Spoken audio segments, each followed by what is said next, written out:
오늘은 제 전공 관련해서 바이오인포메틱스와 NGS 그리고 지놈이 무엇인지 한번 설명을 드려보려고 하는데요. 일단 바이오인포메틱스가 무엇인지 그리고 게놈이 무엇인지 한번 설명을 드려볼까 합니다.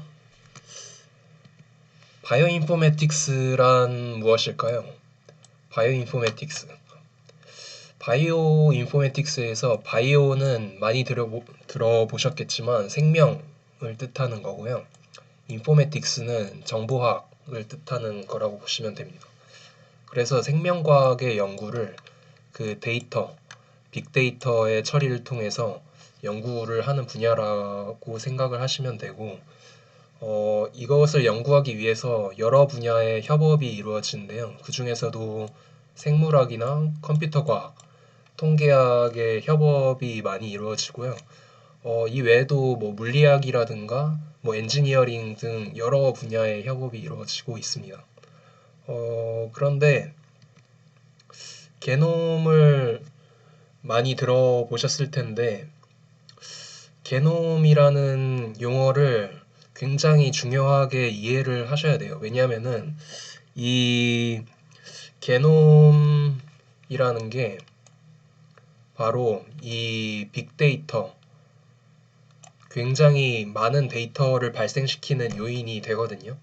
우리는 굉장히 추상적으로 게놈 하면은 게놈 프로젝트라는 말을 들어보셨고, 게놈 하면 유전자, 이렇게 되게 추상적으로만 이해를 하고 있잖아요.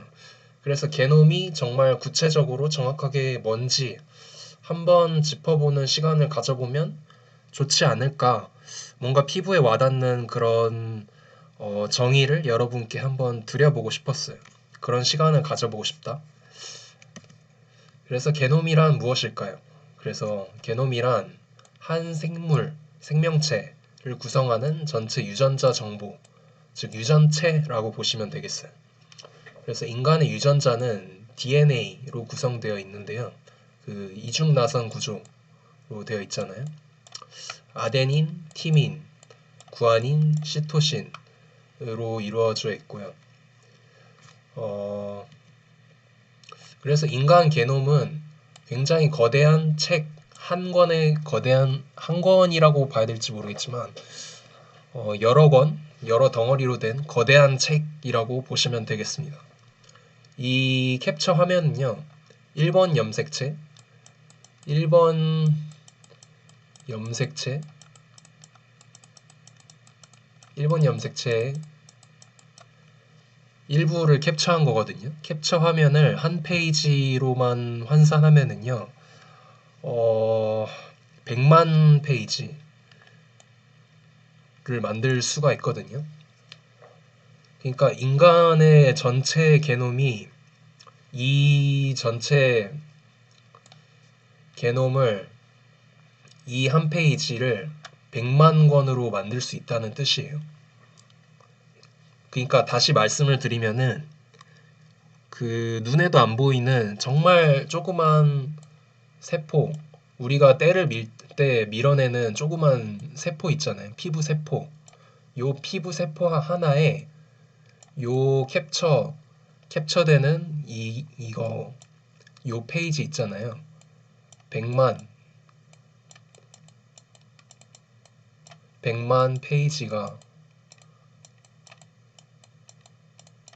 페이지가 들어간다라는 거예요. 그래서 뭐 선크림 잘 바르셔야겠죠? 농담이고요. 그만큼 이런 유전 정보를 굉장히 많이 가지고 있다는 거예요. 이런 유전 정보를 굉장히 잘 복구하려고 하는 그런 메커니즘도 많이 갖고 있고요. 세포에서는요. 네. 그래서 인간 게놈은 굉장히 거대한 책과도 같다. 네. 우리는 이러한 거대한 PPT를 100만 권이나 들고 다닐 수는 없지만 우리는 조그만 세포에 엄청나게 100만 권짜리 책을 덕지덕지 달고 다니고 있다. 그렇게 생각하시면 되겠습니다. 아, 그리고 참고로 설명드리면 CACA 요게 아까 뒷페이지에서 보여드린 그 염기예요. 사이토신, 아데닌, 타이민, 구아닌 요거고요. 여기 C 하나만 돼 있는데 여기 C에 뭐 G, 여기에 T, 뭐 이런 거 다 당연하게 붙어 있기 때문에 다 생략이 되어 있는 거예요. 네, 이것까지만 설명하고 이 페이지 넘어가겠습니다. 그래서 게놈이라는 책은 어떻게 읽었을까요?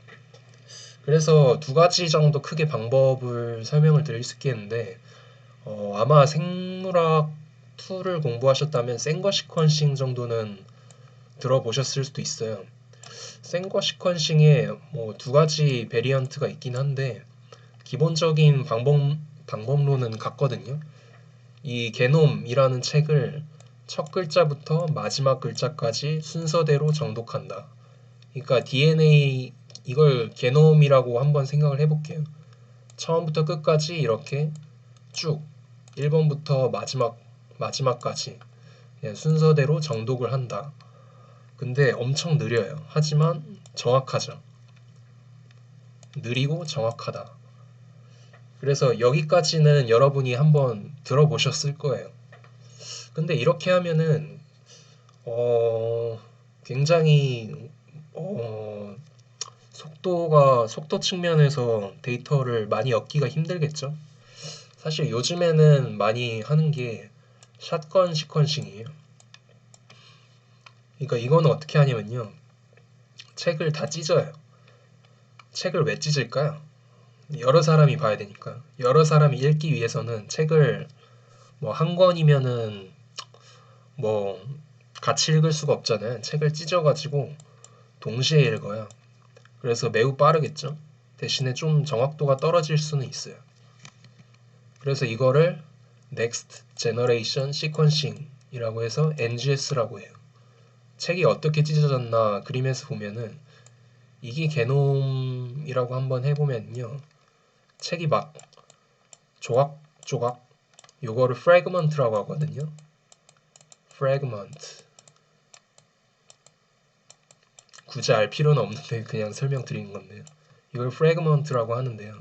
프래그먼트로 찢어버려요. 그런 다음에 어댑터를 달아줘요. 이런 걸 어댑터. 어댑터는 왜 필요하냐면요. 시퀀서라는 기계에서 읽기 위해서 필요한 거거든요. 이 서열을 달아줘요. 뭐 실험적인 과정을 통해서 달아줘요. 달아주면은 시퀀서에서 막 읽어줄 수가 있거든요. 그렇게 해가지고 엄청 빠른 속도로 동시에 읽어버릴 수가 있거든요. 매우 빨라요.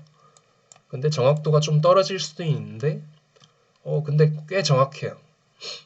그래서 이러한 과정을 통해서 굉장히 많은 데이터가 생산이 되고 있죠. 그래서 이러한 데이터들을 분석하는 일들을 요즘에 꽤 많이 하고 있고요. 그래서 NGS라는 용어를 요즘 알고 계시면 좋죠. NGS가 바이오 빅데이터의 시대를 좀 열고 있다. 그래서 이런 NGS가 좀 상용화가 되면서 그런 시퀀싱에 드는 그런 가격들이 좀 떨어지고 있고요. 그래서 지놈 하나를 시퀀싱 하는데 가격이 100달러로 거의 떨어지게 됐어요. 2018년에 1000달러였는데 이제 100달러로 떨어지게 됐고 시퀀싱 속도도 굉장히 빨라졌고 시퀀싱 비용도 떨어져서 이제 데이터 접근성도 굉장히 증가했어요.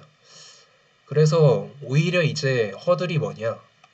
바이오인포메틱스 데이터 처리를 하는 속도라든가 이제 그 데이터는 많아졌는데 이 데이터를 처리하는 속도가 이제 그걸 못 따라잡는 거죠. 그래서 바이오인포메틱스의 필요성이 오히려 좀 더 증가하고 있는 그런 추세다라고 보시면 되겠어요. 사실은요. 데이터가 폭발적으로 증가하고 있죠. 그래서 레퍼런스 지놈은 무엇이냐? 게놈은 이제 뭔지 아셨잖아요. 그럼 레퍼런스의 뜻이 뭐냐면요, 표준이라는 거거든요. 표준. 레퍼런스 지놈은요, 게놈이라고 하든 지놈이라고 하든 상관없는데 유전자의 지도입니다. 그래서 1번부터 뭐 X, Y 뭐 이렇게까지 있잖아요. 그렇게 해서 레퍼런스 지놈이 원래 한 사람에 대해서만 런칭이 됐다가 이제는 막 인종별로 나오고 있어요. 한국인도 있고요. 뭐 유럽 사람도 있고 그렇게 나오고 있어요. 근데 그러면 이런 레퍼런스 지놈은 어떻게 만드냐? 그 궁금하실 수 있잖아요. 레퍼런스 지놈 해독 과정은요, 퍼즐 맞추는 거랑 같다고 보시면 돼요. 처음에 아무 밑그림이 없잖아요. 그래서 서열들을 다 맨 처음에 얻어요. 얻은 다음에 요 공통 분모가 되는 조각들이 있을 거 아니에요. 그런 것들을 다 짜맞춰요. 예를 들어 뭐 1번 염색체에 뭐 이런 공통되는 부분들이 있네 하면 이렇게 공통되는 부분들을 이렇게 퍼즐 맞추기처럼 다 맞추는 거죠. 그래서 해독됐다라고 하는 거는 사실상 완전 해독은 아닐 수 있어요. 왜냐하면은 이런 빈 부분들이 있을 수는 있거든요. 빈 부분들은 충분히 있을 수 있어요. 완전 해독은 아닐 수 있겠죠. 어쨌거나 뭐 완전 해독은 아니겠지만 이런 방식으로 공통되는 그 DNA 서열을 이용해서 퍼즐 맞추기 작업을 통해서 레퍼런스 지놈을 만든다라고 뭐 이해만 하시면 되겠고요. 이런 과정은 근데 시간이 굉장히 오래 걸리겠죠. 퍼즐 조각끼리 다 일일이 비교를 해봐야 되니까 뭐랑 공통이 되고 뭐 그런 걸 봐야 되잖아요.